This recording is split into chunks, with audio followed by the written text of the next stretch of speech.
कहते हैं कि अगर आपको लाइफ में कुछ बड़ा अचीव करना है तो उसकी शुरुआत एक छोटे से स्टेप से होती है। आज की ये स्टोरी सुनकर आपको सच में यकीन हो जाएगा कि अगर आपको कुछ बड़ा करना है तो ज़रूरी नहीं है कि आप कोई बड़ा स्टेप लें। आप एक छोटे से स्टेप से शुरुआत करके भी कुछ बड़ा कर सकते हैं। तो आज की ये कहानी है प्रफुल विलर, जिन्हें हम MBA चाय वाला के नाम से जानते हैं। अगर बात होती है कि किसी ने चाय बेच बेच कर अपनी ज़िंदगी बदल ली तो सिर्फ मोदी जी की बात होती है, लेकिन हमारे देश में एक ऐसा भी चाय वाला है जिसने चाय बेचकर अपनी पूरी ज़िंदगी बदल डाली और सिर्फ 24 साल की उम्र में ही चाय बेचकर करोड़पति बन गया। इनका पूरा नाम है प्रफुल विलर। इनका ड्रीम था कि ये MBA करेंगे। इसके लिए इन्होंने लगातार 3 साल तक ट्राई किया, मगर हर बार वह फेल रहे। ऐसा नहीं था कि ये पढ़ाई में बहुत ज़्यादा कमज़ोर थे, ये पढ़ाई में अच्छे थे और लगातार हर दिन 6 से 7 घंटे पढ़ते थे। फिर भी वो इतनी पढ़ाई करने के बाद भी वो लगातार 3 बार एग्ज़ाम में फेल हो गए, जिसके कारण वह बहुत ज़्यादा उदास हुए और कुछ दिनों के लिए उन्होंने अपने आप को एक कमरे में बंद कर लिया। वह कमरे में बैठकर सोचा करते थे कि अब मैं क्या करूँगा। उसके बाद वह अलग अलग शहरों में कुछ नया खोजना स्टार्ट किया, जैसे चेन्नई, मुंबई, हैदराबाद। इन सारे जगहों पर उन्होंने सफ़र किया और फिर सोचा कि कब तक ऐसा चलता रहेगा, कब तक मैं ऐसे ही भटकता रहूँगा। अगर ज़िंदा रहना है तो लाइफ में कुछ तो करना पड़ेगा। फिर उन्होंने अहमदाबाद में मैकडोनल्ड में डिलीवरी बॉय का काम स्टार्ट कर दिया, जहाँ उन्हें करीब 1 घंटे के 37 रुपये मिला करते थे। कुछ दिनों बाद उन्हें प्रमोशन मिला और वेटर बन गए। उनका कहना था कि उनके किताब पढ़ने के कंपैरिजन में ये ज़्यादा अच्छा था, क्योंकि हर दिन उन्हें नए नए लोगों से नए नए विचार और अनुभव मिला करते थे। जब वे मैकडोनल्ड में जॉब कर रहे थे तो उनके दिमाग में एक बात आई कि बाहर की कंपनियां अगर हमारे देश में बर्गर बेचकर इतना कमा रही हैं तो क्यों ना मैं भी अपना खुद का एक प्रोडक्ट चुनूं जो पूरे इंडिया को कनेक्ट करता हो और उसी का बिजनेस स्टार्ट करूं। बहुत ज़्यादा सोचने और समझने के बाद उनके दिमाग में सिर्फ एक ही चीज़ आई, वो थी चाय। और उन्हें पर्सनली चाय बहुत ज़्यादा पसंद थी। हमारे देश में बहुत सारी भाषाएं हैं और बहुत सारे अलग अलग लोग हैं, अलग अलग संस्कृतियां हैं, लेकिन एक चीज़ कॉमन है और वो है चाय। भले ही वो नॉर्थ का हो या साउथ का हो, सबको चाय पीना बहुत ज़्यादा पसंद है। उनके दिमाग में यह आइडिया क्लिक किया और उन्होंने फैसला किया कि अब वह चाय का ही बिजनेस करेंगे। उसके बाद वह अपना खुद का एक कैफ़े स्टार्ट करना चाहते थे, लेकिन कैफ़े स्टार्ट करने के लिए उनको लगभग 15 लाख रुपए की ज़रूरत थी। वह एक मिडिल क्लास फैमिली से बिलोंग करते थे और उनके लिए ये चीज़ बहुत ही ज़्यादा बड़ी थी और ये कहें तो इम्पॉसिबल थी।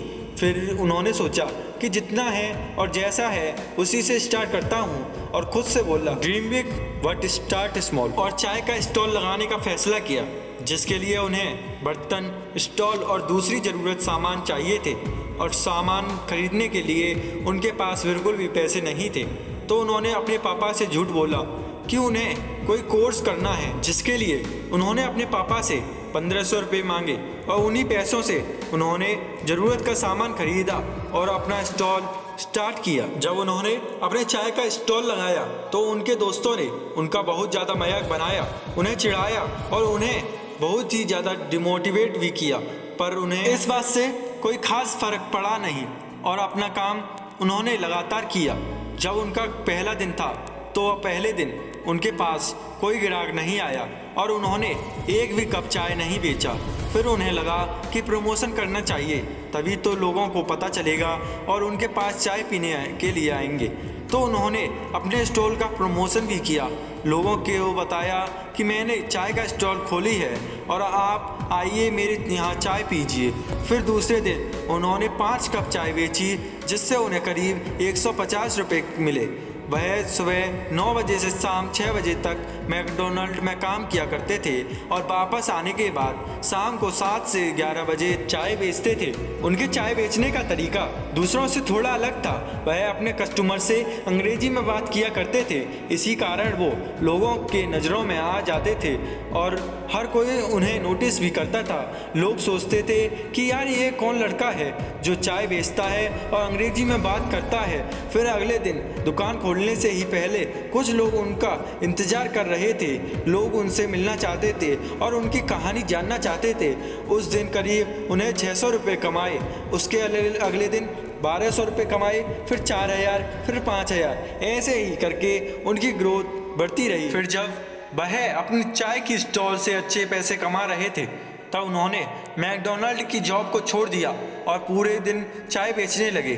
फिर कुछ दिन बाद उनके पापा का फ़ोन आया। उनके पापा उन्हें दिए हुए पैसों के बारे में पूछ रहे थे।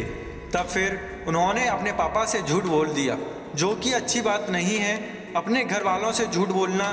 फिर भी उन्होंने अपने पापा से झूठ बोला और किसी लोकल कॉलेज में एडमिशन ले लिया। जब वह कॉलेज में गए उन्होंने देखा कि सब स्टूडेंट अपना टाइम वेस्ट कर रहे थे। लोग फालतू की चीज़ें किया करते थे। उन्हें अपने फ्यूचर का कोई ध्यान नहीं था, जिसके कारण उन्हें लगा कि अगर मैं भी यहाँ रहा तो मेरा टाइम वेस्ट होगा। इससे अच्छा है कि मैं अपने बिजनेस पर फोकस करता हूँ और उसे बड़ा करता हूँ। और पूरा फोकस चाय के स्टॉल पर लगा दिया। सब कुछ ठीक चल रहा था, लेकिन हमेशा ऐसा नहीं होता। अगर आज आपका अच्छा टाइम चल रहा है तो कल आपका बुरा टाइम भी आएगा। ऐसा ही उनके साथ भी हुआ। उनका बिजनेस जब ग्रो कर रहा था तो आसपास के दुकान वाले जलने लगे और इसी कारण उनके दुकान को बंद करा दिया गया, जिसके कारण वह पूरी तरह से टूट गए और फिर से अपने डिसीजन पर सोचने लगे कि कहीं मैंने गलत फैसला तो नहीं ले लिया। और वह अपनी पुरानी यादों को याद किया करते थे जब वह लोगों के लिए चाय बनाया करते थे।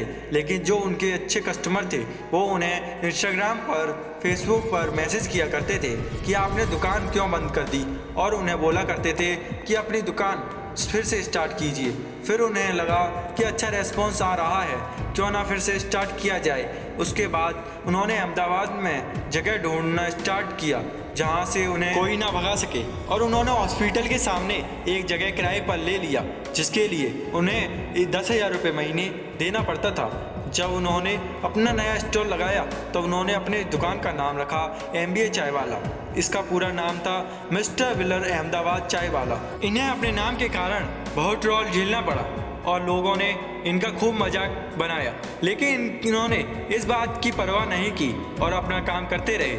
धीरे धीरे इनकी ग्रोथ होती रही। ये अपने स्टॉल पर ही प्रोग्राम किया करते थे, जैसे एंटरप्रेन्योरशिप, प्राकृतिक आपदाएं या फिर कुछ सामाजिक मुद्दे जिन पर चर्चाएं होती थी और लोग अपना अपना ओपिनियन रखते थे। ये चीज़ लोगों को बहुत ज़्यादा पसंद आती थी, जिसके कारण इनका नेटवर्किंग धीरे धीरे बहुत बढ़ा। इनकी पॉपुलैरिटी भी बहुत ज़्यादा बढ़ी। धीरे धीरे इनका बिजनेस इतना बड़ा हो गया कि आज इनका टर्नओवर करोड़ों में आता है और पूरे वर्ल्ड में अलग अलग देशों से इनके पास ऑर्डर आता है। अलग अलग देशों में जाकर ये लोगों के लिए चाय बनाते हैं। वो एक दिन का इतना चार्ज लेते हैं जितना एक IAS ऑफिसर एक दिन में कमाता है। इन्होंने अपने करियर की शुरुआत सिर्फ 20 साल में किया था। 4 साल में इन्होंने ज़बरदस्त सक्सेस हासिल की। यह अपने कुछ दिए गए इंटरव्यू में बताते हैं कि इनकी जर्नी इतनी भी आसान नहीं थी। जब वह अपनी पुरानी स्टॉल चला रहे थे तब उन्हें इसके लिए 4 बार जेल जाना पड़ा था और लोग इन्हें बहुत ज़्यादा ट्रोल भी किया करते थे कि तू इतना ज़्यादा पढ़ा लिखा होकर चाय बेच रहा है, क्या कर रहा है तू। और इनके घर वालों को भी बहुत ज़्यादा ट्रोल किया जाता था कि तुम्हारा लड़का चाय बेचता है, क्या करेगा वह ज़िंदगी में। लोग उनके माँ बाप को भी बहुत ज़्यादा ताने दिया करते थे। लेकिन आज जब उन्हें सक्सेस मिल गई है तो सिचुएशन बिल्कुल बदल गई है। लोग उनके माँ बाप को बहुत ज़्यादा तारीफ़ करते हैं और प्रफुल्ल विलर की भी बहुत ज़्यादा तारीफ़ करते हैं कि तुम सच में बहुत बड़ा अचीव कर रहे हो। आज प्रफुल्ल विलर बड़े बड़े कॉलेज में अपना टॉक और लोगों को बताते हैं कि आप भी कुछ कर सकते हैं। प्रफुल्ल विलर वह एक एंजल इन्वेस्टर भी हैं जो लोगों को पैसे देते हैं उनका बिजनेस स्टार्ट करने के लिए। तो ये थी MBA चाय वाले की इंटरेस्टिंग जर्नी। उम्मीद करता हूँ कि आपको इनसे कुछ सीखने को मिला होगा और पसंद आया होगा।